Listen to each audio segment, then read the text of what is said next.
Hi everyone, this is Stan, your favorite Polish Taiwan YouTuber. Hope you're all having a great day. Welcome to today's show.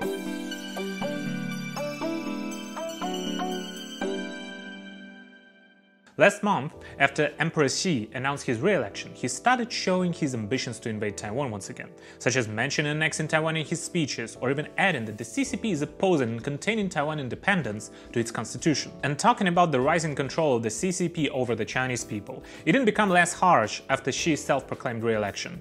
Right now, the CCP started pushing forward the far-left policies that used to exist in Mao's times, and in other communist countries like Cuba or Soviet Russia, such as state-run cooperatives, food kitchens, and overall return to the planned economy. It is a very bad but still an indicative sign that shows us that the Xi the emperor doesn't only want to fight against the US and Europe economically and militarily, but also ideologically. On November 14th, a first in-person meeting between President Biden and dictator Xi was held. Currently, it is visible that the open confrontation between China and the US has already become a new reality we live in. Even if they hold meetings with each other, those meetings are only related to the most urgent issues that won't lead to any breakthroughs or normalizations in the US-China relations. Quite the contrary.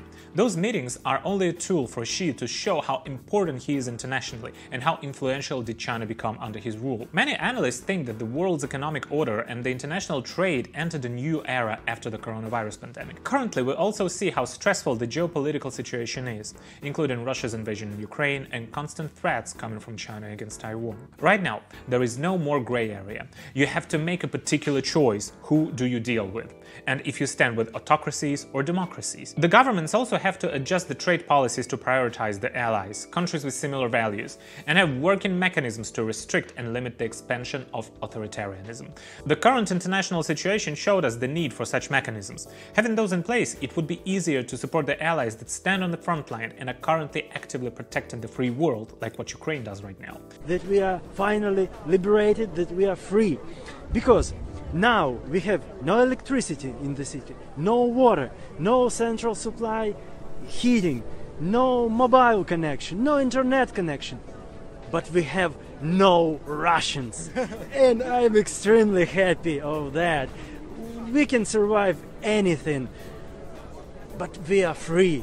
At the same time, it will be a countermeasure against those countries that want to abuse the international trade and financial systems to gain more influence in their regions, ignite international conflicts, and cause more risks for regional security. The following 5 to 10 years will be the turning point in the world's order. And this includes such issues as the further development of the situation in Taiwan Strait and how Ukraine continues fighting against Russia's aggression.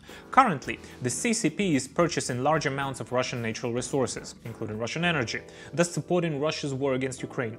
China didn't stop its trade relationships with Russia, and they still exchange technology with each other. CCP's media outlets are also helping Russia with spreading propaganda. Even though the Chinese officials pretend to maintain neutrality on the surface, in reality they're doing everything in their powers to help Putin. And Putin is also saying the things that China wants him to say. This year he said that Taiwan belongs to the PRC twice. Let's also not forget about what Putin and Xi talked about during the Winter Olympics, signing a whole set of documents and declaring a no-limits partnership, which wasn't cancelled by China even after Russia's brutal attack on Ukraine. Therefore, if the international society will keep on ignoring this new type of alliance that has been built between China and Russia, these two countries will only keep going with their expansionism and exporting authoritarianism to the other countries. This is the biggest threat to the rule-based international order and regional security, actually. Currently, as Russia and China are consolidating their forces in expansionism, there are many countries that are facing the direct threats coming from those two inhumane regimes. Just think, what if Ukraine and Taiwan get occupied? What if the Baltic states get attacked? What if Japanese outer islands get annexed? We're on the verge of the Third World War now. Russia's invasion in Ukraine also increased the risks of world hunger. The US's energy policies, climate policies that led to constant negotiations and compromises with China, the so-called competing and cooperating at the same time, which is not possible with dictatorial regimes like China. The current energy policies of the United States can only lead to further dependence of the US on China. And China is using the same strategies Russia used to make countries like Germany fully dependent on it for energy. Let's also talk about the ongoing global recession.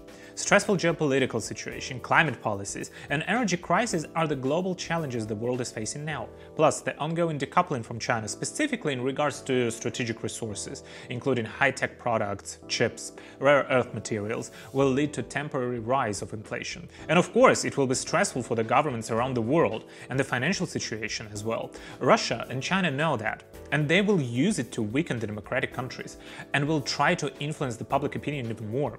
And these dictatorships do think that they have a better system than the democracies. The problem is that many democratic countries still can't realize that there is a problem and react accordingly to the change in international relations, as well as the ongoing supply chain deglobalization process. Many people in the democratic world are still in shock due to the inflation and rising gas prices. Therefore, the democratic countries, especially the United States and the EU members, have to be extremely tactful in terms of domestic and foreign policies and strategies. Otherwise, it will also impact the security of the Taiwan Strait and the outcome of the Ukraine defense war. No matter if we're talking about geopolitics, high-tech, or the supply chain, as well as the confrontation of values, Taiwan and Ukraine are fortresses that must be guarded. If the public opinion of the democratic countries won't be able to pass this test, it will be the beginning of a disaster for mankind, and it will also be the beginning of a large-scale decline of our civilization. So, to sum it all up, I still want to appeal to everyone to support Taiwan, including the Taiwanese themselves, as some of the Taiwanese people don't see any threats to their country, and this is worrying. At the same time, we must understand that it is time to show our determination for self-defense, and we have to start to prepare for hardships and act to protect our values. Xi's regime wants to attack Taiwan. We can't say that they won't do it, so it's better to always be ready for the worst. And what can the Taiwanese people do? There are key spheres to pay attention to: defense, civil protection, as well as political and economic measures. The more you do, the more trust you will gain from your allies. Your willingness to defend yourself will determine to what extent will your allies help you. Thank you for watching. If you like the video, please press like, subscribe, and share. This is Stan. I will see you in the next one. Bye bye.